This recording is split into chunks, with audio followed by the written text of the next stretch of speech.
Are we ready to try some calls? Yeah, let's jump in. Sure. Oh, we've got Jimmy in San Antonio. Thanks for waiting. You're on with Matt and Phil. Is Jimmy there? Yeah, I didn't think you were going to take me the first call. Hey, what's up, guys? I spoke to you guys about a year ago. I don't know if you remember my call.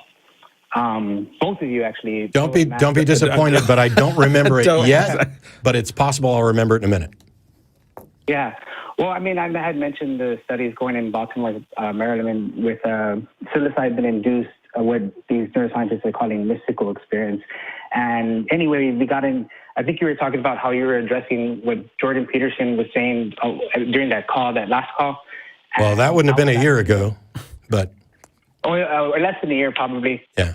And then I said, well, have you looked into the research? And before the call ended, you told me that you would look into it. And I just wondered if you ever bothered looking into that research. Probably not to the extent that I should. But what I did discover after both your call and the interaction with Jordan is that the label, mystic experience, is not well defined, and it is a self-reported label. So basically somebody is describing the experience as mystical, and it's more... No, I had corrected that the last time. You had that same misconception the last time.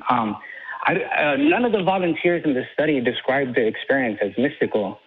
This is a term... Okay, then what's the justification for saying somebody took drugs and had a mystical experience if they didn't say they had a mystical experience? Well, I don't know if you ever looked into like neurotheology, for instance. They're trying to say, or the proponents of this neuroscience are trying to say that there's neurological and evolutionary basis for subjective experience traditionally categorized as spiritual or religious. So that's where we have to pause. Yeah. Okay. And so... That's where we have to pause. Sure. Traditionally classified as mystical or spiritual. Yeah. That still doesn't give any edification to what it means. Yeah. And by the way, that would be self-reported. Well, in other words, they're trying to describe it as, it's not necessarily something induced by the psychedelic. They see it as a feature of consciousness itself. It's something... That's an unfalsifiable proposition. If you take drugs and have an experience, you cannot say, I see this as something not induced by the drugs. You can't demonstrate that it wasn't induced. No. That's what these researchers are claiming, that the induced psilocybin experience looks virtually identical to naturally occurring reported mystical experience. Yeah, I'm so glad that you said reported mystical experience after we spent several minutes arguing about whether or not it was reported mystical. I want to know, I don't know if we went through this last time, but somebody says, I had an experience, either they or someone else labels it as mystical, and I still don't know what that means or why, or how they determined that it wasn't drug-induced. That's what I recall about the call, as far as why use that term, like mystical? Like, what does that actually mean, and what does that actually signify in the conversation? So somebody has an experience. So hang on 1 second. Somebody has an experience. Some of them are on drugs and they have an experience. Some of them are not on drugs and they have an experience. This is. I fully accept this. When I was in church, I would feel an experience that I would describe at the time as the Holy Spirit. I came later to understand that I had no justification for calling it that. It was just that everybody around me seemed to have similar experiences, and they all called it an experience of the Holy Spirit. And then I found out there's no justification for that. So now when people tell me they have a spiritual or mystical experience, I want to know what it is that they're talking about and what's the justification for using that language. Okay, so it's been defined all the way back to the early work of William James, and I think what they're trying to do... Just define it. I don't need a history lesson. Okay, so, I mean, if you look into the research, it's pretty elaborately defined. It's a pretty much scientific concept at this point. No, it's fucking not. No, it's not. Would you mind sharing that actual definition? Sure. That at least start there, at the very least. I can tell you what happened. People reported having experience that they described as mystical, and scientists went in and said, hey, let's try and figure out what this is. No, not exactly. No, like I said, none of the volunteers described their experience. Oh my gosh. All right, let me try this again, Jimmy. Okay. For millennia, people had experiences that they would describe as mystical or supernatural.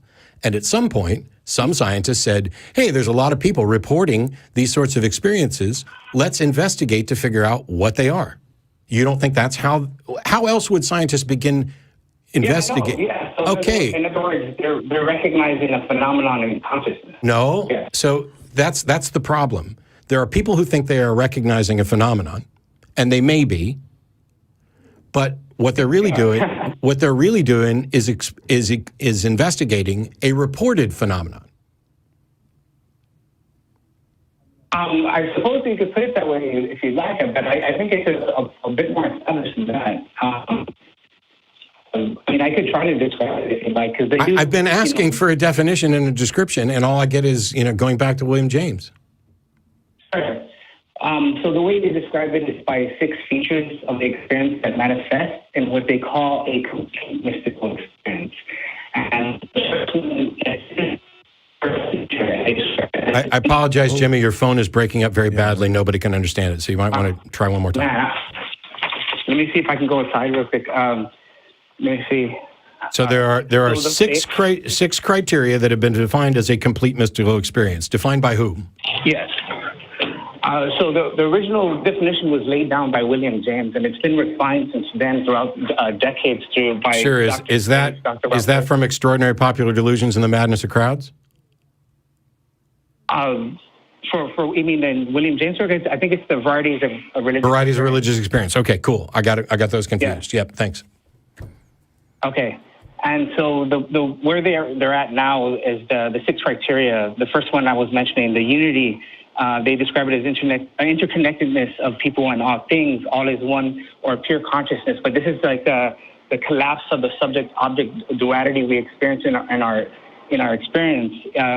The next one is a sacredness or reverence towards a majesty that's also experienced. The third one they go by is a noetic quality, a sense of encountering what they describe in these studies as ultimate reality. But of course, these are the limitations. This is where the limitations of these measures meet the descriptions of the volunteers' experience. Not even the measures can really gauge what they're trying to express.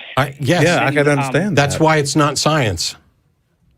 But well, I mean, we can somebody can say I'm experiencing pain. And if you're going to try and go through and create a good methodology for that, you're going to talk to them about, describe the type of pain that you are feeling. Is it a burning pain, a stabbing pain, a throbbing pain, et cetera? Then you're also going to try to give an approximation of the intensity of that. And with a single individual, you get nothing. You've reached no conclusion. So you begin expanding that. The problem is what I may think is a 9 in pain, Phil might only think is a 4. And so you have to find a way to normalize for those things. Now, when it comes to, and I think I'm not done. I think that's what they're doing. I'm not okay, but go ahead. So you've got these 6 categories that create a complete mystical experience. I've got 2 of them so far, but the thing is, what if somebody only has like 2 or 3 of them? Is that still a mystical experience, just not a complete? I think that's why they, in the peer-reviewed studies, they put mystical type, because they do occur on a spectrum. And yes, not everyone has the complete. So we've got unity and sacredness. What are the other 4? Noetic quality is the one I mentioned. That was the third one. I still don't know what that is. No. I had already mentioned it. It's the one where people have But I'm saying I don't know what the first word was. Oh, noetic quality. William James used this because he felt these experiences had a certain intuition about them that were people. They presented itself as ultimate truth. I still don't know what the first word is. Oh, noetic. Noet. Noet. Okay. For some reason, I was hearing noetic as if we are under the Noetic covenant, and I was like, surely they didn't go religious specific. Okay, noetic quality. What's 4? All right, and then deeply felt positive mood, which is expressed as universal joy, love, or peace. This is a literal impression of unconditional love within a temporary, state of consciousness. The 5th one is transcendence of space and time, past and present, collapse into the present moment. And, people will say things like they felt like they transcended time and space. Yes, I've been high. I get it. What's the 6th one? Ineffability or paradoxicality, like one of the first things people say while coming out of this experience is, I can't possibly put that into words. And of course, these researchers follow along these volunteers for months and months. And eventually they do get to a point where they can say something about it. They can give somewhat of a description. So it doesn't remain what's the sixth one? In that sense. I'm sorry? What's the sixth one? I've got 5. Oh, okay. Well, no, I think that was it. The unity, sacred, noetic quality, deeply felt positive mood, transcendence, time and space, and ineffability. And then what? After transcending time and space? Ineffability and paradoxicality. Okay, wait, pause, Jimmy, because we're just talking to you. Sure. After transcending space and time, what was the next one? Ineffability and paradoxicality. I said one of the first ineffability. Okay. Yes. Their inability to express what they experience in words. Yeah, like one of the first, like your initial reaction is you have no words. Yeah, I can summarize all this. People have experiences that they don't understand and can't explain. Well, no, I think they are beginning to, like the science is beginning to understand these type of experiences. And, they found many things. I mean, this research is already on its 17th year at Johns Hopkins, and it's prompted research all over the world. And, of course, they go beyond this measure that I just used. They have multiple questionnaires. They have other ways to assess to attempt to assess what's going on. They also couple this with fMRI. I get it. But at the end of the day, the only thing that science can conclude is that people had experiences, and now we have some language to describe them. Science cannot confirm that the experiences are in any way supernatural. Well, I wouldn't necessarily, if you mean by supernatural. I mean, here, for clarity, Jimmy, there is currently no path to confirm in any way the existence of the supernatural, or that the supernatural can in fact impact reality in any way. So at best, until there's a path to be able to identify, confirm, and explain what a supernatural cause is, the best that science can ever do, the best that science can ever do is say, hey, a bunch of people are having these experiences, and this is the language that they typically use to describe it, and these are the kind of feelings that they have. But you can't go further than that. You can't say, oh, these are coming from, oh my God. Yeah, because even looking at the actual 6, looking at the 6 pieces here, when you're saying that all the time, past, future, and present is collapsed into one, I'm not sure exactly how you would even go about trying to measure that in the first place, especially if you're only relying on the experiences of what people say that they had. Yeah, it's a universal reported aspect. Like universal reported. Yes, Jimmy. Everybody who has smoked weed has felt time dilation. Well, no, we're not talking about time dilation. We're talking about a literal impression in consciousness where there is no time. Okay, hey, Jimmy. Hang on. If I have an impression in my consciousness that there is no space and time, am I right? Well, whether you're right or wrong is irrelevant to the fact that this is universally reported, Okay, Jimmy, then I guess we've entered an area where I literally do not give a fuck about people reporting things that they can't describe, where we have no way to tell whether or not it's true or what's true about it. No, I think there is ways, but I think you're asking the wrong questions, especially by mentioning supernatural. Supernatural, the way I hear most atheists define supernatural is that which defies the laws of physics. I don't know if you abide by that definition. I don't know what supernatural is because nobody's ever demonstrated, but it seems to be an assertion that something is not natural in origin. So, I mean, these researchers have concluded that these experiences are indeed biologically normal, that there is nothing that they occur in people natural about them. Okay. Yeah. So why are we talking about it at all? Why are we talking about it at all? So they've also they consider these experiences the evidence of I don't know if you've heard of perennial philosophy. So they find them in accordance with the perennial philosophy. In other words, they can be recognized throughout all the major religions. Each of the major religions has a word to describe the experience. So is the point that you're getting to that science, by investigating this, is disproving all religions that appeal to the supernatural? No, I'm saying they're recognizing that this phenomenon, which is associated with mysticism, the mystical experience, yes, is at the root of all the major religions. No, first of all, it's not at the root of all the major religions. But when you say they're recognizing that this mysticism, as soon as you say that they recognize that this mysticism is natural, then that eliminates all of the religions that claim that it's supernatural, right? Sure, but I don't know of any religion that doesn't that claims any supernatural in the sense of 'cause Are you kidding me? You don't think God and the Holy Spirit are supernatural? You don't think Allah is supernatural? You don't think that? No, not if you look into the original meanings of these terms. If you look into the original etymology, no. Okay, then we are at a fundamental disagreement about the history of religion and what people have believed about it. Because if you walk into churches and synagogues and mosques around the world and say, hey, all of you people, your religion was never originally about anything supernatural at all, they're going to laugh you out of there. Because God as a creator must, by definition, exist outside of space and time. No, I think that's a misconception. I think by people reading the writings of mystics who had this experience of being outside of space and time attributed it to a creator that's outside of space and time. So what you're saying, now this is, okay, go ahead. It's an anthropomorphizing of the writings of mystics. In other words, they misinterpreted these scriptures that were originally written by people who had these types of experiences. Which means that all religions all modern religions that appeal to the supernatural are wrong, is what you're saying. That their origins didn't start there. These guys added on to it in a way that shows that it's not true. I think you're assuming that supernatural has to be intrinsically tied to religion. I'm saying I don't think it does. Jimmy,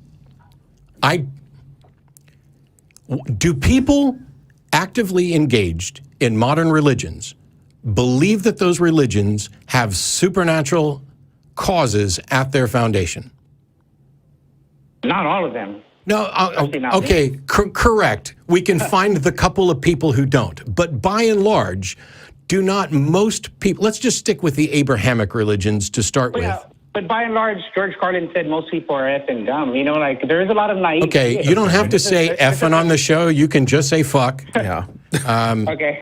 But I don't care what George, Jimmy, this is mind-numbingly frustrating.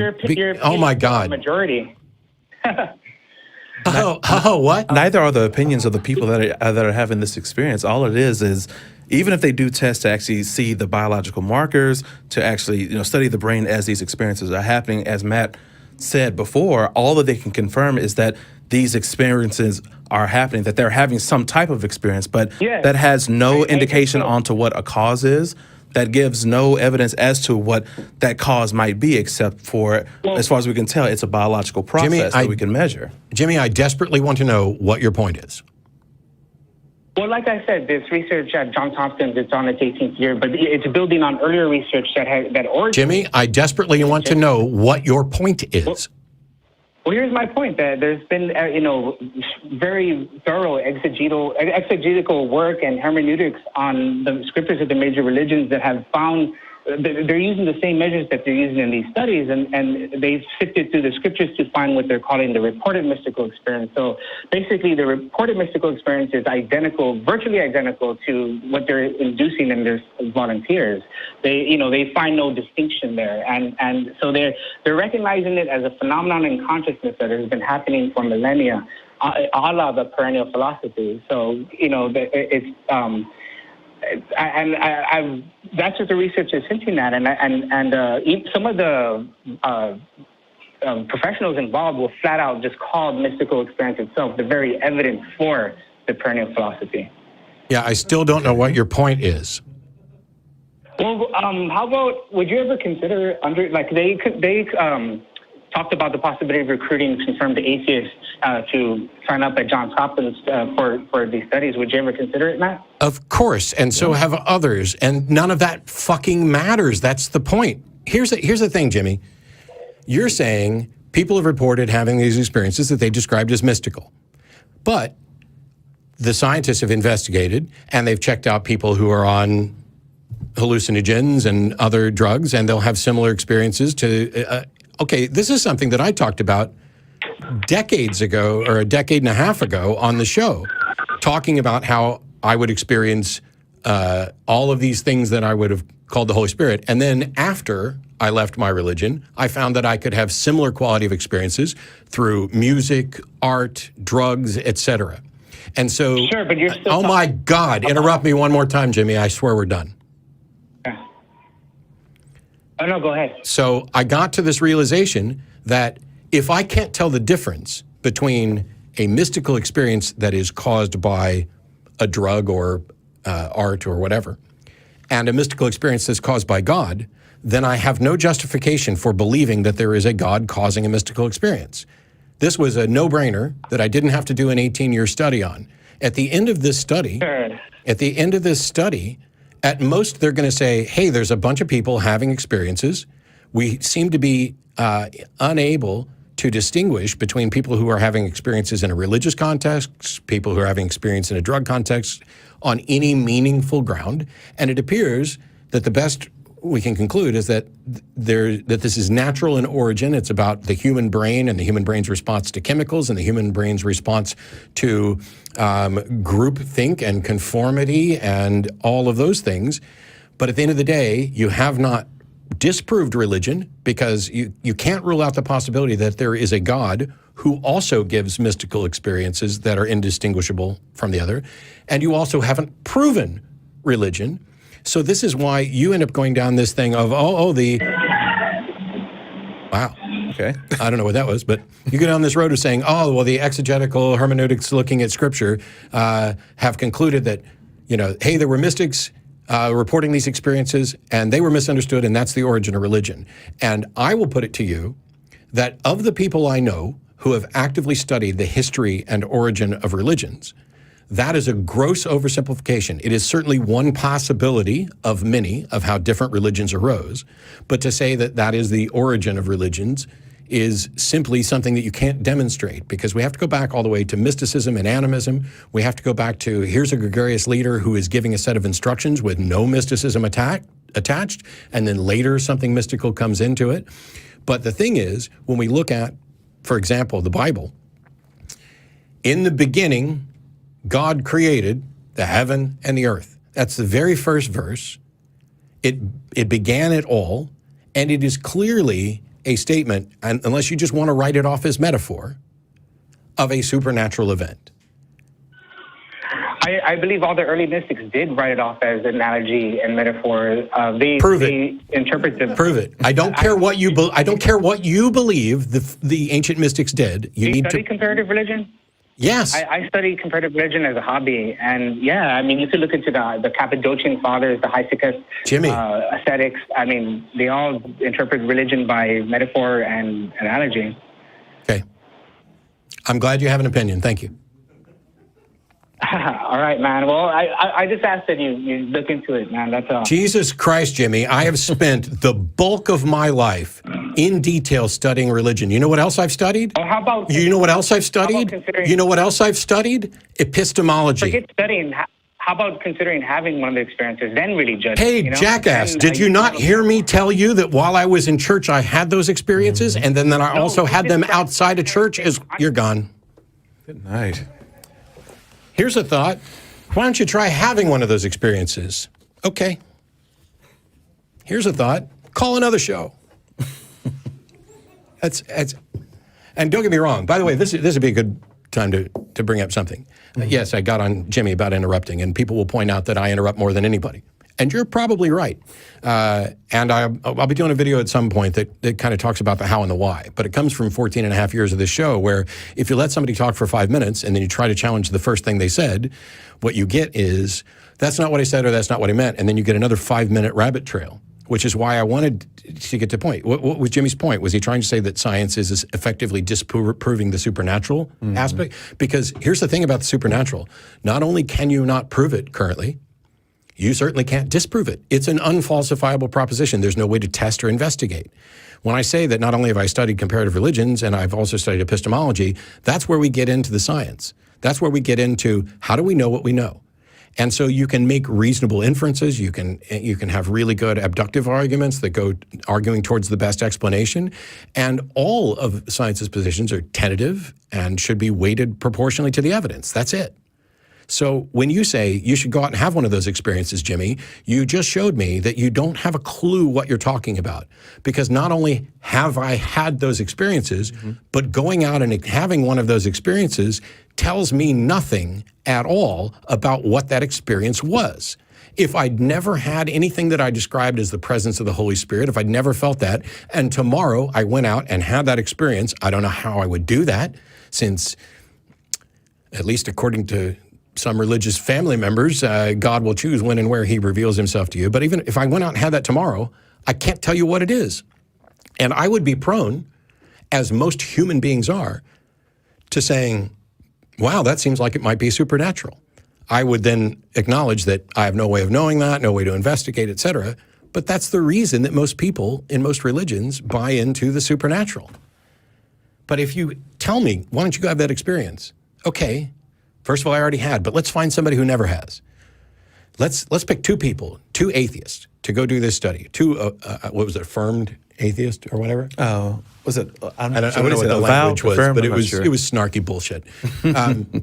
So let's pick two of them. Let's pick somebody who has never been. Both of them have never been religious in their entire life. They've never had these experiences, and you put them both in the study. And one of them has an experience that is of the qualities that are described, and the other one doesn't.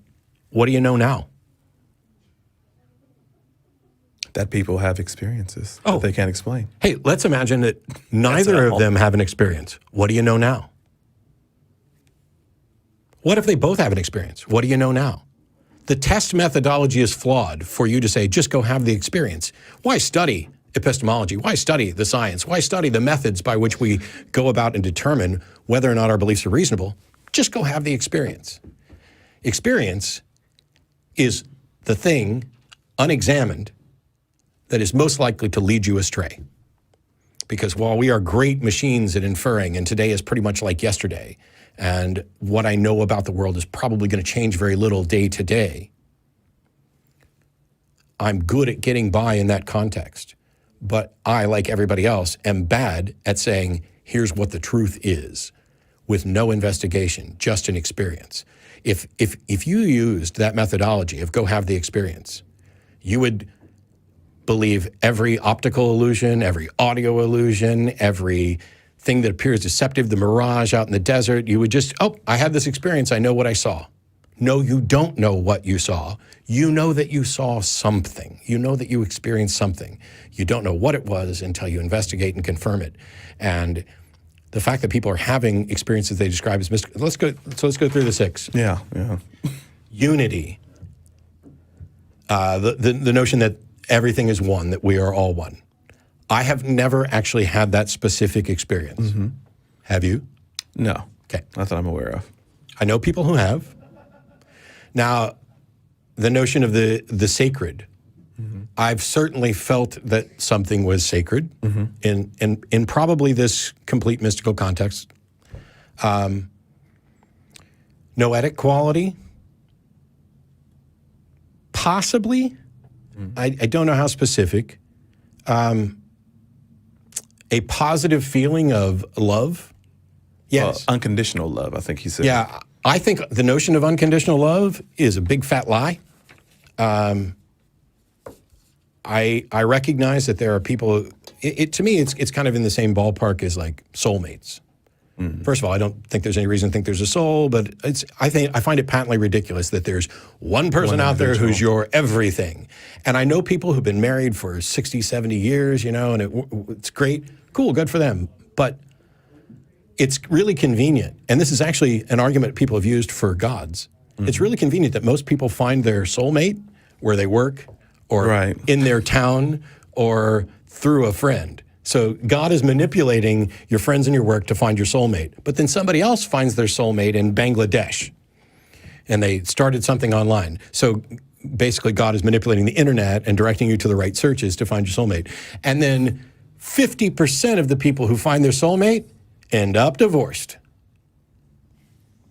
Well, then all that means they just found the wrong person. They followed the wrong Yeah. path, of course. So if you can be wrong about who your soulmate was the first time and the second time, and I mean, Elizabeth Taylor was wrong a lot. It seems far more plausible to me that we have the capacity to love a great many people and to connect and have different people in our lives. Sure.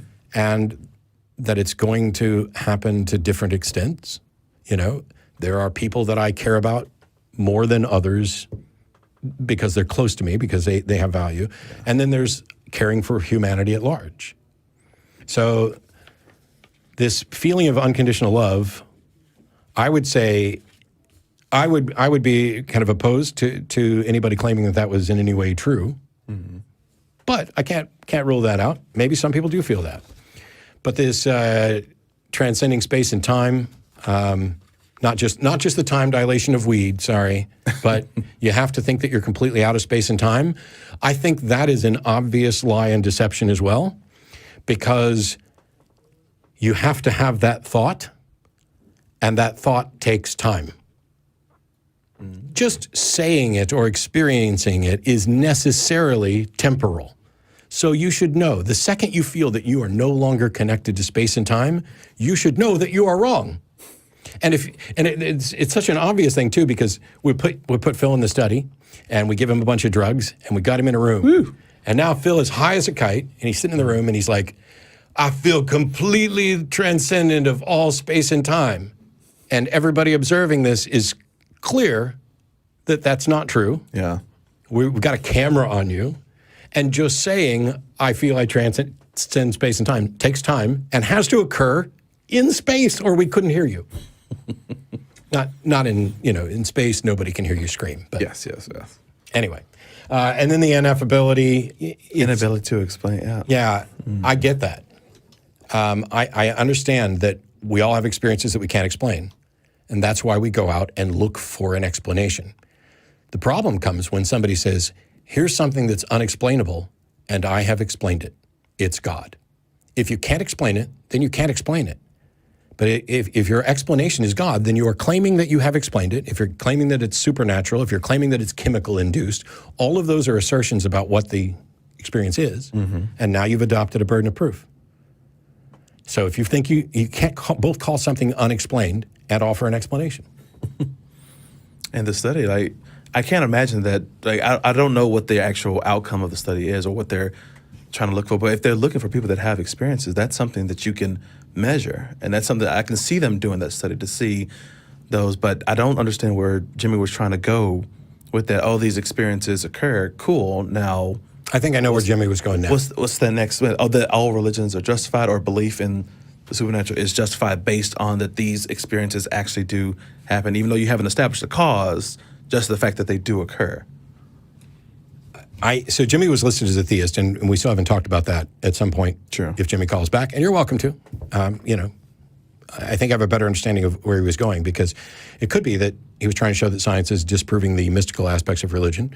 But if you disprove that, what's left? And so he has this particular notion, and I'm going to stop quickly here because he's not on, and I don't want to be unfair, but he has a notion which I've heard before, which is, the mystical and supernatural aspects of religion, we have no reason to think that any of those exist, but there's still some compelling truth in there. So people took these truths and did their best at explaining them because we have this commonality of experience, but that doesn't mean it's supernatural. Mm-hmm. And then I get to, okay, how are you a theist? Which next time Jimmy calls, we'll do that.